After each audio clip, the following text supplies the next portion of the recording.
Hello, welcome to கலாஸ் கறிவேல். எல்லோரும் நல்லா இருக்கீங்களா?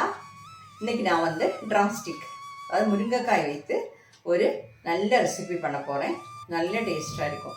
அது சில சீசனில் நம்மளுக்கு முருங்கைக்காய் வந்து நிறைய கிடைக்கும்போது நம்ம குழம்புலாம் போட்டாலும் ஒன்று போடுவோம், அவ்வளோதானே. இப்போ நிறைய எல்லாம் போட முடியாது முருங்கைக்காய், அதோட ஒரு மாதிரி தோற்பு கறியில் நம்மளுக்கு தெரியும். அதனால் நம்ம முருங்கைக்காய் நிறைய கிடைக்கும்போது இப்போ இந்த மாதிரி பண்ணலாம். ஓகே, அப்போ பாருங்கள் அது எப்படி பண்ணுறதுங்கிறது. கிச்சனில் போய் பார்க்கலாம். நல்ல டேஸ்ட்டாக இருக்கும். கட்டாயம் நீங்கள் பண்ணி பார்க்கலாம். ஓகே, அப்போ அதுக்காக நான் இங்கே வந்து 3 முருங்கைக்காய் எடுத்துருக்கிறேன். இந்த முருங்கைக்காய் வந்து நம்ம கட் பண்ணணும். ஒவ்வொருத்தரும் ஒவ்வொரு மாதிரி கட் பண்ணுவாங்க. அது ஏன்னா சிலவங்க வந்து கத்தி வச்சு இப்படி சுரண்டி இப்படி அந்த மாதிரி பண்ணுவாங்க. பார்க்கலாம். இப்போ நான் கட் பண்ணி காட்டுறேன். ஓகே, இப்போ சீசன் டைமில் நிறைய கிடைக்கும்போது நம்ம இந்த மாதிரிலாம் பண்ணலாம். நிறைய வெரைட்டிஸ் இருக்குது, முருங்கைக்காய் வைத்து பண்ணலாம். அப்புறமா பார்க்கலாம் அதெல்லாம் நமக்கு. ஓகே, இப்போ வந்து கட் பண்ணிடலாம். இந்த மாதிரி கட் பண்ணிவிட்டு அதை இப்படி உரித்து எடுக்கும்போது அந்த நாரெல்லாம் அப்படி வந்துடும். இந்த மாதிரியும் கட் பண்ணலாம். நான் இந்த மாதிரி தான் கட் பண்ணுறது.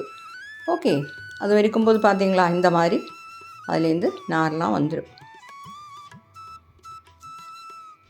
அப்போ அதெல்லாம் நான் கட் பண்ணிவிட்டேன். இனி அதில் குக்கரில் போட்டு நம்ம வந்து ஒரு 1/2 கிளாஸ் தண்ணி வேண்டாம், அதை விட கொஞ்சம் கம்மியானாலும் பிரச்சனை இல்லை, போட்டு அதை 2 விசில் வைக்கணும்.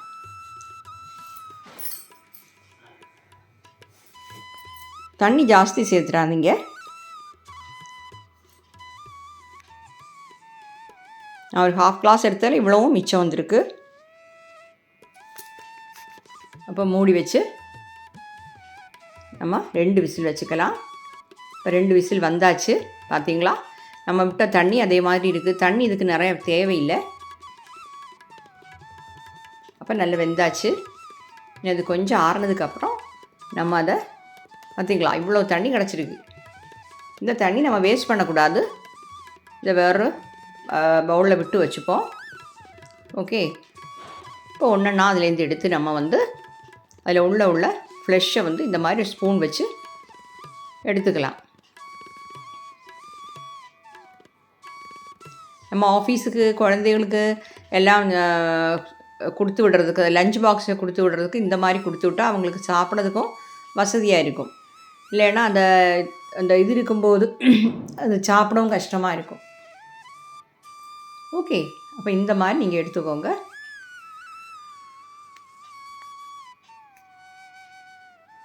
மீதி எல்லாம் நான் இந்த மாதிரி எடுத்துட்றேன்.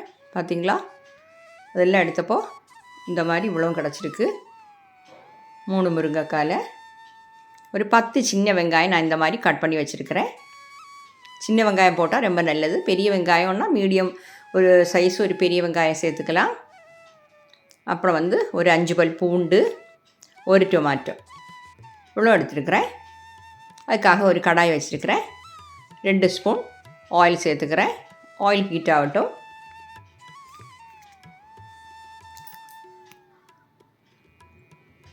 நான் வந்து தேங்காய் எண்ணெய் தான் சேர்க்குறது. நீங்கள் ஏது ஆயில் பிடிக்குமோ அதை சேர்த்துக்கோங்க. ஓகே, இதில் வந்து ஒரு டேபிள் ஸ்பூன் உளுந்து பருப்பு,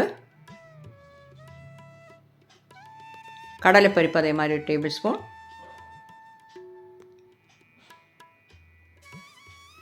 அதை வந்து சுவக்க வறுத்துக்கோங்க. கருகிடக்கூடாது, கவனமாக ஃப்ளைம் கம்மியாக வச்சு அதை வறுத்துடணும்.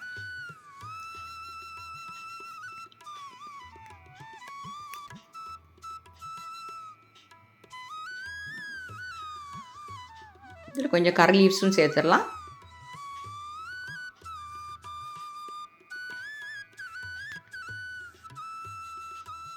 இதில் வந்து அடுத்தது நம்ம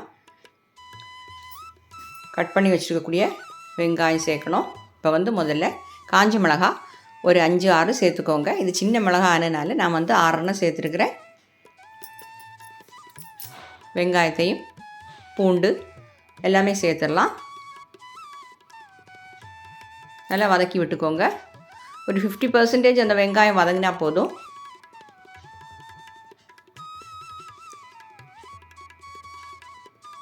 வெங்காயம் பாதி வதங்கியாச்சு.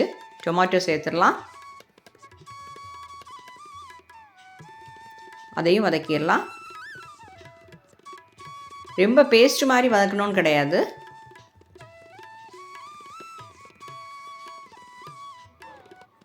இப்போ வந்து எடுத்து வச்சுருக்கக்கூடிய இந்த ஃப்ளஷ் முருங்கைக்காயோட ஃப்ளஷ் அதையும் சேர்த்துக்கலாம்.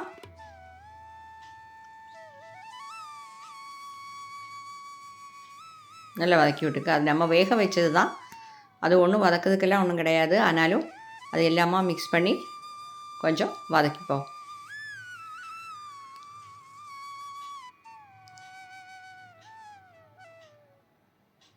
ஓகே, இதில் வந்து நம்ம கொஞ்சம் புளி, இத்தினோண்டு புளி, இவ்வளோ அளவு புளி போட்டால் போதும், ஜாஸ்தி தேவையில்லை. நம்ம நேரமே எடுத்து வச்சுருந்தோமே அதை வேக வச்ச தண்ணி, அதையும் இதில் சேர்த்துடலாம்.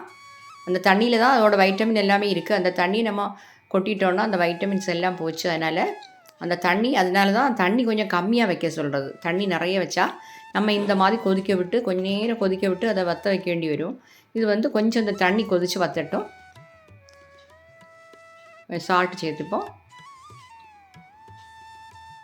தேவைப்பட்டால் அப்புறமா சேர்த்துக்கலாம்.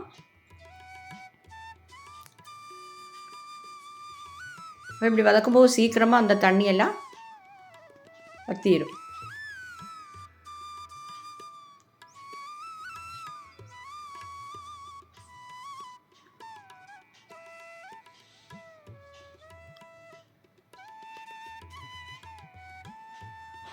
பார்த்திங்களா, நம்ம விட்ட தண்ணியெல்லாம் சரியாயிடுச்சு. எல்லாமே நல்லா வதங்கியாச்சு.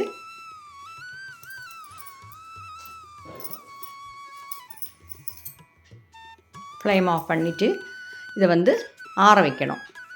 இல்லை ஆறினதுக்கப்புறம் நம்ம மிக்ஸி ஜாரில் போட்டு அரைச்சி எடுக்கணும். தண்ணியெல்லாம் சேர்க்க வேண்டாம் அரைக்கிறதுக்கு.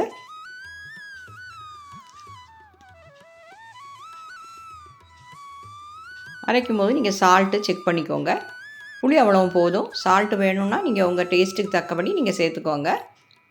நம்ம புளி சேர்த்துருக்குறோம், ஒரு டொமாட்டோ சேர்த்துருக்குறோம். அதனால் தேவைக்கு புளி இருக்குது, காரமும் தேவைக்கு இருக்குது. ஏன்னா நம்ம வந்து காரம் உள்ள மிளகாய் தான் சேர்த்துருக்குறோம்.